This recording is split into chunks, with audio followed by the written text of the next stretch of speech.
कर्म कभी भूलता नहीं है, कर्म कभी थकता नहीं है और कर्म कभी रास्ता नहीं भटकता है। कर्म हर एक श्वास को देख रहा है, हर एक विचार को सुन रहा है और हर एक नियत को तौल रहा है। तुम समझते हो कि कोई देख नहीं रहा, पर कर्म देख रहा है। तुम सोचते हो कि आज बच गए, पर कर्म लिख चुका है। ये संसार न्यायालय नहीं है जहां तारीखें पड़ती हैं, ये कर्म भूमि है जहां हर बीज समय देखकर फल देता है। मनुष्य अक्सर ये भूल जाता है कि कर्म का समय उसकी सुविधा से नहीं चलता। कर्म घड़ी देखकर नहीं आता, कैलेंडर देखकर नहीं आता और भीड़ देखकर नहीं आता। कर्म उस क्षण आता है जब आत्मा तैयार होती है, जब अहंकार टूटने के कगार पर होता है, जब मन अपने कर्मों का भार उठाने लायक होता है, तभी कर्म अपना हिस्सा लेने आता है। इसलिए कई बार अच्छा कर्म देर से फल देता है ताकि तुम्हारा अहंकार न बढ़ जाए, और बुरा कर्म देर से फल देता है ताकि तुम्हें सुधरने का अवसर मिल जाए। श्री कृष्ण कहते हैं कर्म कभी सीधे हाथ से नहीं आता, वह घूम कर आता है। आज जो तुम किसी के साथ करते हो वही व्यवहार कल किसी और रूप में तुम्हारे द्वार पर दस्तक देता है। कभी वही शब्द बनकर, कभी वही परिस्थिति बनकर, कभी वही पीड़ा बनकर। इसलिए ये मत सोचो कि तुम किसी को छलकर आगे निकल गए। दरअसल तुमने अपने लिए एक रास्ता तय कर दिया है जिस पर चलकर कर्म स्वयं तुम तक पहुंचेगा। मनुष्य को सबसे बड़ा भ्रम यह होता है कि वह दूसरों से बच सकता है। हाँ, तुम दुनिया को धोखा दे सकते हो, लोगों को बहला सकते हो, हालात को मोड़ सकते हो, पर कर्म को नहीं। कर्म तुम्हारी चुप्पी भी सुनता है, कर्म तुम्हारे बहाने भी जानता है, कर्म तुम्हारे आंसुओं की सच्चाई भी पहचानता है। तुम ऊपर से शांत दिखो, भीतर जल रहे हो, कर्म जानता है। तुम ऊपर से धार्मिक दिखो, भीतर स्वार्थ पल रहा है, कर्म जानता है। कर्म कब आता है? जब तुम भूल जाते हो कि कर्म भी होता है। जब तुम्हें लगता है कि अब सब ठीक है, अब कोई हिसाब नहीं बचेगा, अब रास्ता साफ है, तभी कर्म मुस्कुराता है। क्योंकि कर्म सिखाने आता है, बदला लेने नहीं। कर्म का उद्देश्य दंड देना नहीं है, उद्देश्य तुम्हें जगाना है। इसलिए वो सही समय का इंतजार करता है। श्री कृष्ण की वाणी कहती है कर्म कभी एकदम नहीं तोड़ता, वह धीरे धीरे कमजोर करता है। पहले मन को थकाता है, फिर भरोसे को हिलाता है, फिर संबंधों में दरार डालता है और अंत में वही पीड़ा देता है जो तुमने कभी किसी और को दी थी, ताकि तुम समझ सको कि पीड़ा कैसी लगती है। कई लोग कहते हैं हमने तो कुछ गलत किया ही नहीं, फिर हमारे साथ ऐसा क्यों हो रहा है? तब कृष्ण कहते हैं तुम सिर्फ इस जन्म को मत देखो। कर्म समय से बंधा नहीं है, वो जन्मों से चलता हुआ आता है। जैसे नदी पहाड़ से निकलकर सागर तक जाती है, वैसे ही कर्म अपने रास्ते पर चलता रहता है। बीच में कोई बांध उसे रोक सकता है पर खत्म नहीं कर सकता। और कैसे आता है कर्म? कर्म हमेशा शिक्षक बनकर आता है। वो तुम्हें गिराने नहीं आता, वो तुम्हें झुकाने आता है। वो तुम्हें मिटाने नहीं आता, वो तुम्हें बदलने आता है। जब जीवन अचानक कठिन लगने लगे, जब बिना कारण मन भारी हो जाए, जब हर रास्ता बंद सा लगे, समझ लेना कर्म तुम्हें कुछ समझाने आया है। श्री कृष्ण कहते हैं जो व्यक्ति कर्म को समझ लेता है वह दुख से नहीं टूटता, क्योंकि उसे पता होता है कि ये सजा नहीं है, ये शुद्धि है, ये अंत नहीं है, ये सुधार है। इसीलिए वह रोता भी है पर टूटता नहीं। वह दुख भी सहता है पर शिकायत नहीं करता। शिकायत मनुष्य का सबसे बड़ा अपराध कर्म के सामने यह है कि वह खुद को निर्दोष मानता है। जैसे ही तुम कहते हो गलती मेरी नहीं थी, वहीं से कर्म की मार शुरू हो जाती है। क्योंकि कर्म जिम्मेदारी सिखाता है। वारी की कोई मिला वारी कुछ में जो व्यक्ति अपने हिस्से की जिम्मेदारी ले लेता है, कर्म उसके लिए गुरु बन जाता है। और जो जिम्मेदारी से भागता है, कर्म उसके लिए बोझ बन जाता है। याद रखो, कर्म तुरंत नहीं आता पर सटीक आता है। कर्म आवाज करके नहीं आता पर गहराई तक असर करता है। कर्म बाहर नहीं बदलता, भीतर से तोड़ता है। इसलिए जब जीवन में अचानक सब कुछ शांत होने लगे, बिना वजह खालीपन महसूस हो, तब घबराना मत। ये कर्म की दस्तक है जो तुम्हें नया बनाने आई है। जब कर्म अपना हिस्सा लेने आता है तो वो शोर मचाकर नहीं आता, वो चुपचाप आता है। ऐसे जैसे रात के सन्नाटे में कोई दीपक बुझ जाए और तुम्हें पता भी न चले कि उजाला कब कम हो गया। पहले मन से शांति चली जाती है, फिर भरोसा डगमगाने लगता है, फिर वही बातें जो कभी छोटी लगती थी अब भारी लगने लगती हैं। ये कर्म का पहला संकेत होता है, क्योंकि कर्म पहले चेतावनी देता है, सीधे चोट नहीं करता। मनुष्य अक्सर पूछता है अगर कर्म इतना न्यायप्रिय है तो बुरे लोग खुश क्यों दिखते हैं? श्री कृष्ण मुस्कुराकर कहते हैं वे खुश नहीं हैं, वे केवल निश्चिंत हैं। और निश्चिंत वही होता है जिसे अभी कर्म का बुलावा नहीं आया। कर्म किसी को मंच पर नहीं बुलाता, वो पर्दे के पीछे बुलाता है। वहां कोई तालियां नहीं होती, वहां केवल आत्मा और कर्म आमने सामने खड़े होते हैं। और उस क्षण कोई वकील काम नहीं आता, कोई सफाई नहीं चलती, केवल सच बोलता है।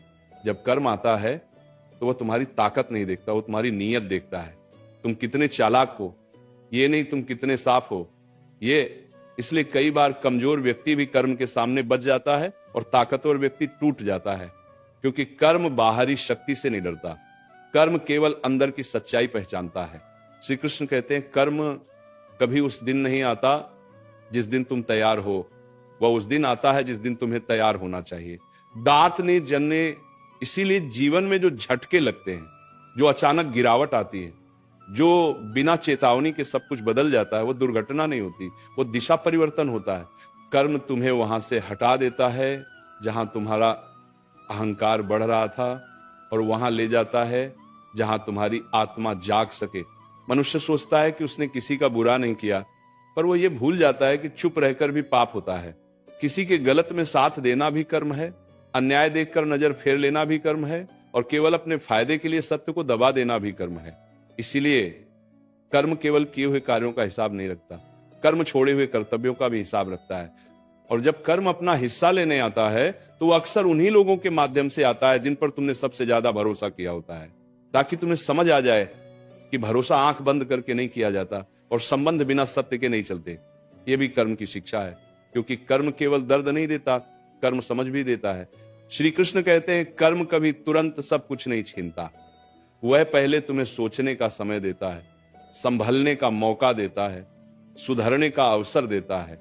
लेकिन अगर मनुष्य उस अवसर को भी अहंकार में गंवा दे, तब कर्म कठोर हो जाता है, तब वह वही छीनता है जिस पर तुम्हें सबसे अधिक घमंड होता है। याद रखना, कर्म से कोई भाग नहीं सकता, पर कर्म से मित्रता की जा सकती है। जैसे अपने हर काम में सच्चाई रखकर, अपने हर निर्णय में करुणा रखकर, और अपने हर शब्द में संयम रखकर। जब तुम ऐसा करते हो, तब वही कर्म जो दूसरों के लिए दंड बनता है, तुम्हारे लिए सुरक्षा कवच बन जाता है। जब जीवन में ऐसा लगे कि सब कुछ ठीक करते हुए भी चीजें बिगड़ रही हैं, तब निराश मत होना। तब श्री कृष्ण की ये वाणी याद रखना, कर्म कभी तुम्हें कमजोर करने नहीं आता, वह तुम्हें परखने आता है। वो देखना चाहता है कि कठिन समय में तुम वही रहते हो जो आसान समय में बनने का दिखावा करते थे या नहीं। और अंत में ये जान लो, कर्म का सबसे सुंदर नियम यह है कि वो कभी देर नहीं करता, उसे जो करना होता है ठीक उसी क्षण करता है जब उसका असर आत्मा तक पहुंचे।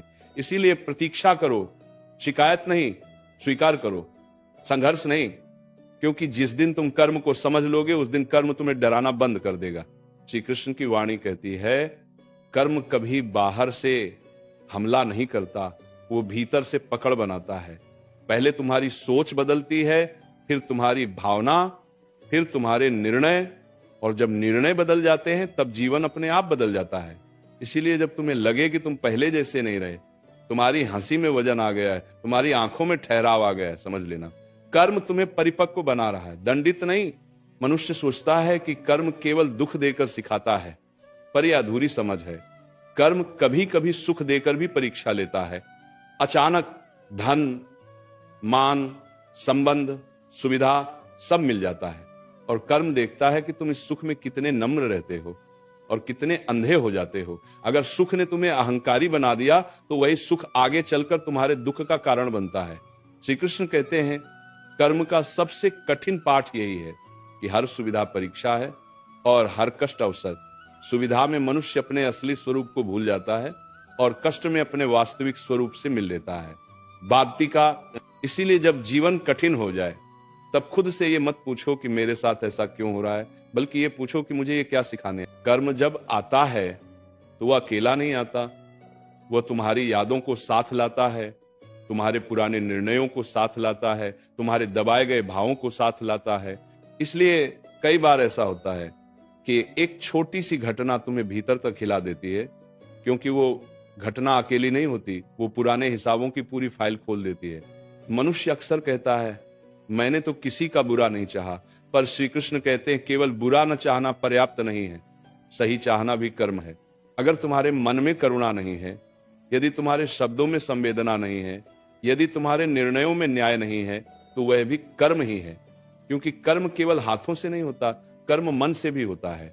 और याद रखना, कर्म तुरंत सबके सामने नहीं आता, कई बार वो तुम्हें अकेले में पकड़ता है, जब कोई देखने वाला नहीं होता, जब तुम बिस्तर पर होते हो और नींद नहीं आती, जब सब कुछ होते हुए भी मन खाली लगता है, जब भीड़ में भी अकेलापन महसूस होता है, वह कर्म का संवाद होता है। वह तुम्हें बाहर नहीं, भीतर से पूछता है, क्या तुम ठीक चल रहे हो? श्री कृष्ण की वाणी में एक गहरी शांति है। कर्म कभी तुम्हें तोड़ने नहीं आता, वो तुम्हें झुकाने आता है, क्योंकि जो झुकना सीख लेता है वो टूटने से बच जाता है। इसलिए जीवन में जब कोई स्थिति तुम्हें झुका दे, तुम्हारा घमंड तोड़ दे, तुम्हारे शब्दों को कम कर दे, उसे अपमान मत समझना, उसे संरक्षण समझना। कर्म का नियम बहुत सीधा है, पर मनुष्य उसे जटिल बना देता है। जो तुम देते हो वही लौटता है, पर उसी रूप में नहीं, उसी समय नहीं। इसलिए आज अगर तुम किसी को समय देते हो तो कल समय तुम्हें संभालेगा। आज अगर तुम किसी को अपमान देते हो तो कल परिस्थिति तुम्हें मौन सिखाएगी। ये सौदा नहीं है, ये संतुलन है। श्री कृष्ण कहते हैं, मनुष्य अक्सर यह सोचकर गलतियां करता है कि कोई याद नहीं रखेगा, पर कर्म सबसे अच्छा स्मरण रखने वाला साक्षी है। वह हर उस क्षण को सहेज लेता है जब तुमने किसी की मजबूरी का लाभ उठाया, जब तुमने किसी के विश्वास को हल्के में लिया, जब तुमने अपने लाभ के लिए किसी के आत्मसम्मान को चोट पहुंचाई, और फिर वह सब कुछ एक साथ नहीं, सही क्रम में लौटाता है। और अंत में श्री कृष्ण ये कहते हैं, जिस दिन तुम कर्म से डरना छोड़ दोगे, उस दिन कर्म तुम्हारा रक्षक बन जाएगा, क्योंकि कर्म केवल उसी को डराता है जो उसे छलना चाहता है। जो व्यक्ति ईमानदारी से चलता है, उसके लिए कर्म सबसे बड़ा मित्र होता है।